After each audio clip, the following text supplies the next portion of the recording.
Alright, what's up guys? Today I'm going to be profiling my True Draco deck. Definitely going to be one of the best decks in the meta.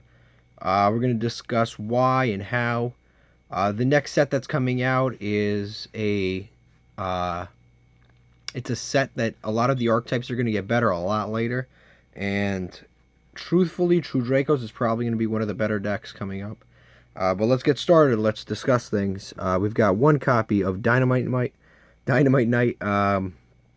Basically, with all the True Dracos, you contribute face-up, spell, and trap cards, which you probably know by now. But also, the three main searching True Dracos, this being one of them, when your opponent activates any effect, you can, if this card was tribute summoned, and that's key later on, search a continuous trap from your deck, and you can either add it to your hand or activate it directly. Unfortunately, this card is ashable because it does have the add to your hand text, and ash checks it checks the text, not just the effect. It checks the text.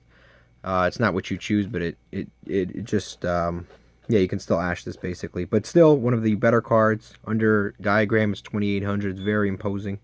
Very strong card, and yeah, lets you activate a trap directly from deck.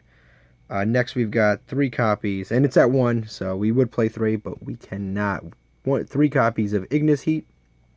This one, same exact thing that I said for the other card, except it searches a spell.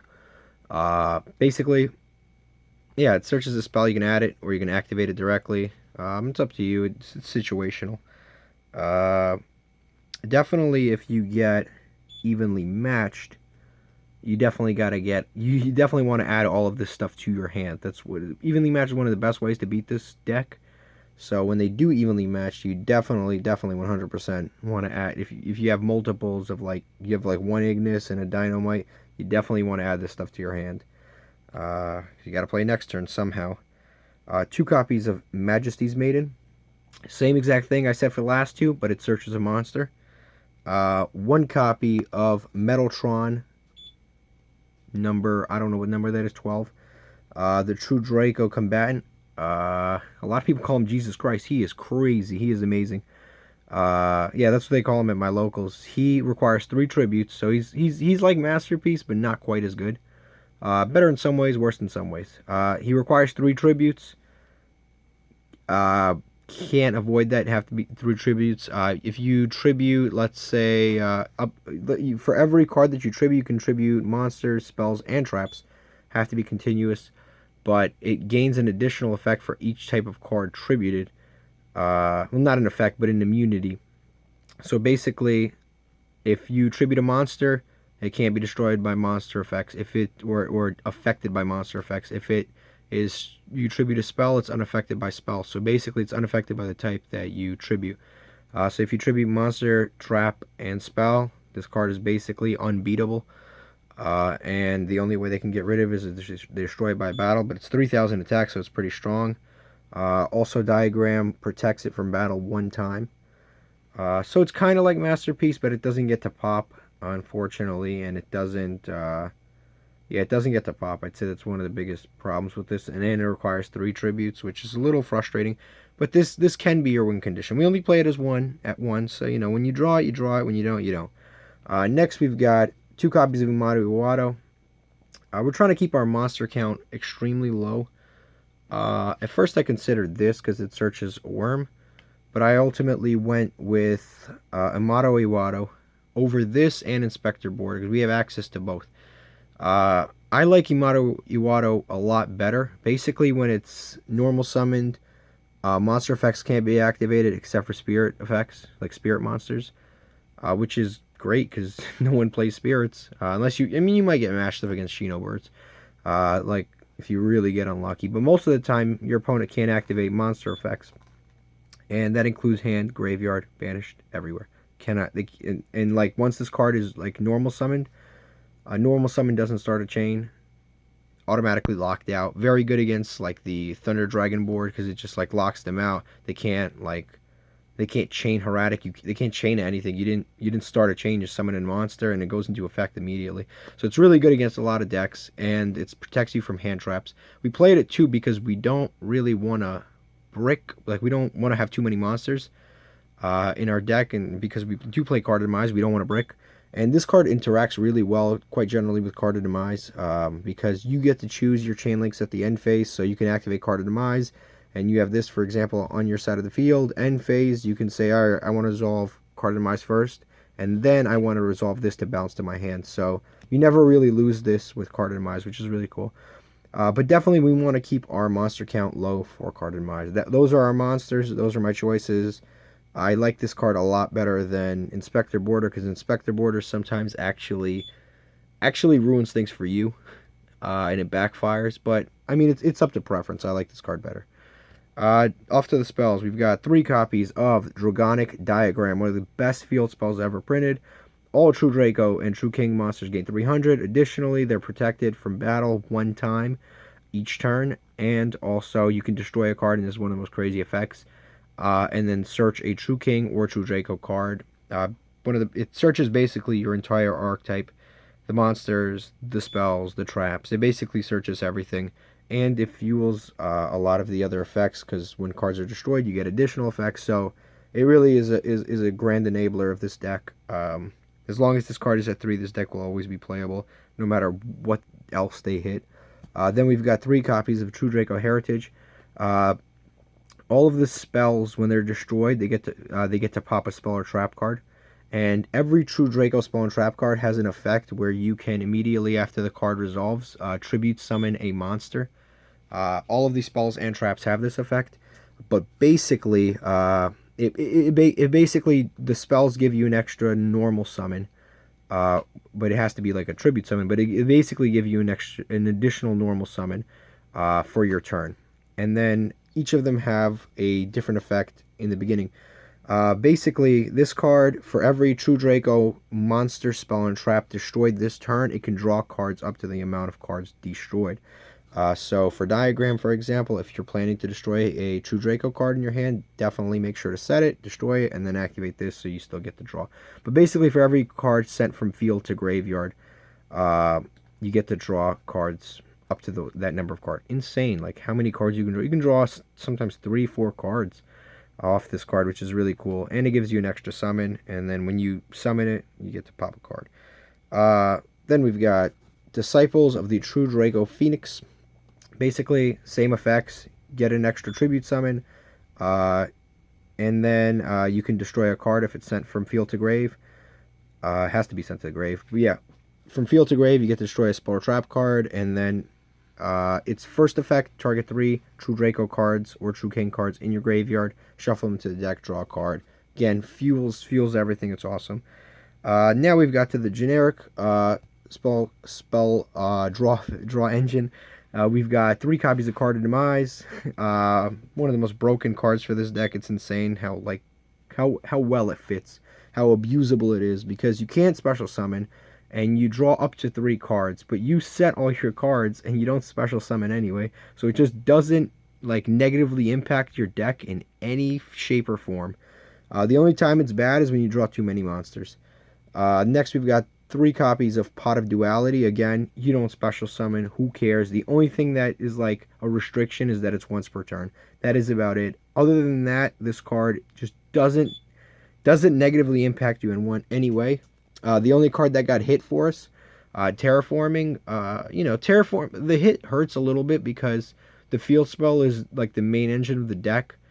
But I think we can live without one Terraforming. I mean, Salamangreat's lost like so many cards. Orcus lost. Bardish.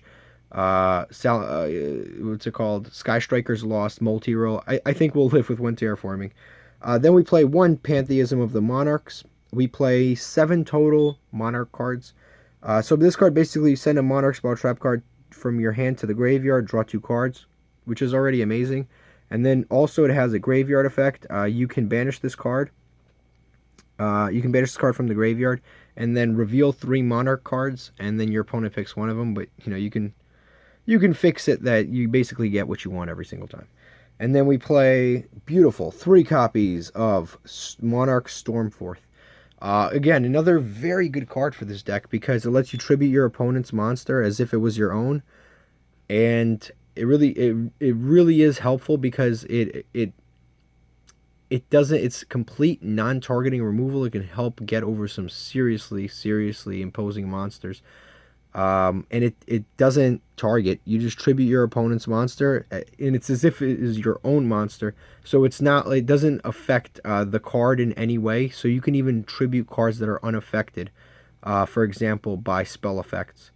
I know that was like a vicious ruling before, but yeah, you can even stop. You can even tribute monsters that are affected by stuff. Very good non-targeting removal. And you remember all of your cards give you an extra tribute summon, so very helpful. Then we've got one copy of three copies of True Draco Apocalypse.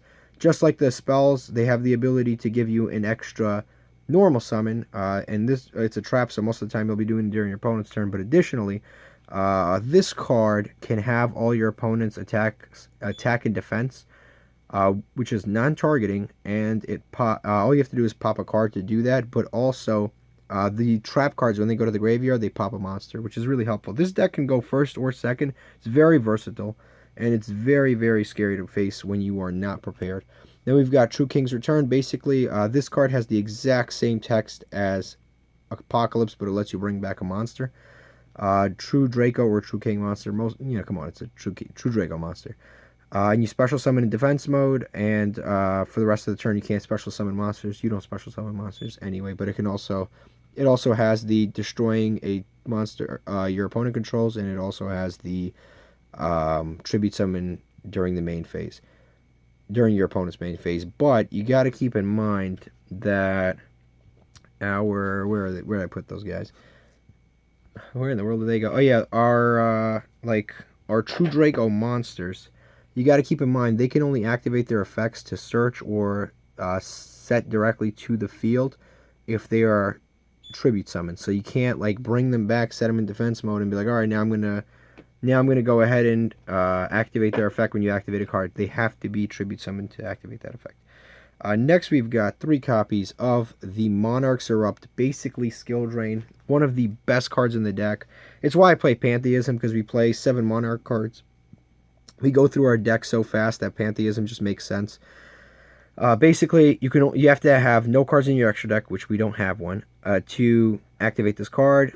And then, if you control a tribute summon monster. So the stipulations sound steep, but in reality, they just fit our deck perfectly, so it doesn't even matter. You negate the effect of all face-up monsters on the field except tribute summon monsters. And during your end phase, if you control no tribute summon monsters, send this card to the graveyard. So you just got to make sure you tribute something. At least it's not on your opponent's end phase, because then you basically lose it a lot. But one of the serious win conditions of this deck. And then we've got 3 rivalries. I think this is better than There Can Only Be One at the moment. But, I mean, you adjust it up to whatever your likings are. 1 Macrocosmos. This card actually beats your deck. But, thankfully, that doesn't matter. Because, it doesn't matter if it beats your deck, because it beats Skystrikers, it beats Salamangreats, it beats Orcust. It beats so many other decks that it doesn't matter. And if you don't want this, you just pop it with Diagram or you tribute it. It doesn't even matter. And then we've got 1 copy of Imperial Order. Again, another crazy imposing cards. There are a lot of decks that rely on spells. You flip this, the game's over. So that is the main deck. Now we go to the extra deck. The side deck.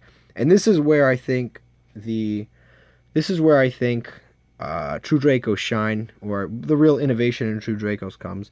But I've got 3 copies of Earthbound Immortal.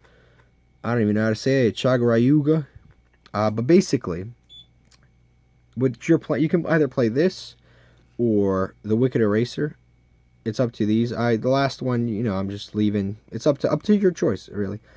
You can use either this one or this one. It doesn't even matter. They both do essentially the same thing. When they're destroyed by battle or card effect, you can destroy all cards on the field.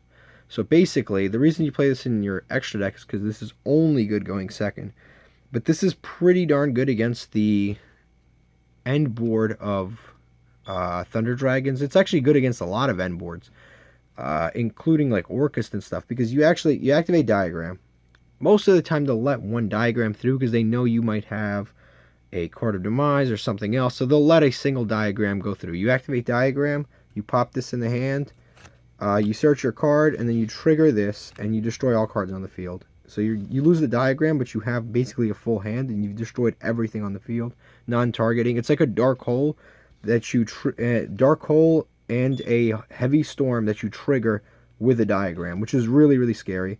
I'd say that Earthbound Immortal Chaganuga is slightly better because Wicked Eraser requires 3 tributes. This only requires 2 tributes, and this card can attack directly, which, you know, can be somewhat usable. Also, if there's no field spell, this card's destroyed, but that's irrelevant because you play a field spell. So I think this one is probably better. So you should probably play 3 of those. So yeah, I'd say probably play 3 of those. Definitely an interesting card in the deck. Play around with it, I'd say. Now we've got 3 copies of Raw Sphere Mode. Again, very good against those build-a-board decks, stuff like Pendulum, stuff like I said, Thunder Dragons, big decks that build gigantic boards, basically. You get rid of it, and then a lot of people ask, like, how do you get rid of Raw Sphere Mode with this? You get rid of Raw Sphere Mode most of the time. You can Monarch Erupt, make it just a regular monster, and then 0, so you can just pop it then. You can Stormforth, get rid of it. That's probably the easiest way, but you have ways of getting rid of it. There's decks that they'll summon Raw Sphere Mode, and they'll have no way of getting rid of it. But yeah, this deck can definitely get rid of a Raw Sphere Mode once it summons it. Then we've got, this is key. This is absolutely key. 3 copies of Imperial Iron Wall. And let me show you the comments so you can read the text if you're putting it into a deck list. Basically, cards cannot be banished. That is it. That is that simple. Number 1, this is a good floodgate against a lot of decks. Thunder Dragon, Orcus, stuff like that. But, additionally, and it doesn't negatively impact your deck, but the biggest reason that you're playing this is if you know for a fact that you are going first, always side this in, because they will 100% of the time side in evenly matched. And this card makes their evenly matched basically a -1, because they'll be like, enter battle phase, yeah, go ahead. They activate evenly matched. You activate like Dynamite Might, the other card, and then Last Chain Link, Imperial Iron Wall, and it's all useless. You get to search, and they're evenly matched is totally useless. And again, this doesn't affect your deck in any way. The only card that it actually negatively impacts is that that Monarch, where was it? The Pantheism of the Monarchs. That is the only card that you banish in the entire deck. So it's awesome. Yeah, I'd say definitely this is a needed card. Then we've got 3 copies of Red Reboot for other Floodgate decks. Decks that are playing, you know, Altergeist, stuff like that. Altergeist will activate something, and you'll just Red Reboot them, and then you win, because you'll flip all their stuff back face down, and then you just pop spell cards. You pop what's it called? True Draco spell cards, and you just pop all their back row, and they lose. It's great. And then we've got 3 copies of Evenly Matched, again, for either the Mirror Match or some sort of annoying back row deck, or Orcus, stuff like that. But that is it. I'm very happy with this deck build. I think it's very, very consistent. It's very good. It can go second. It can go first. I think this is going to be definitely one of the better decks in the meta. I hope you enjoy. I hope you try it out. Thank you for watching.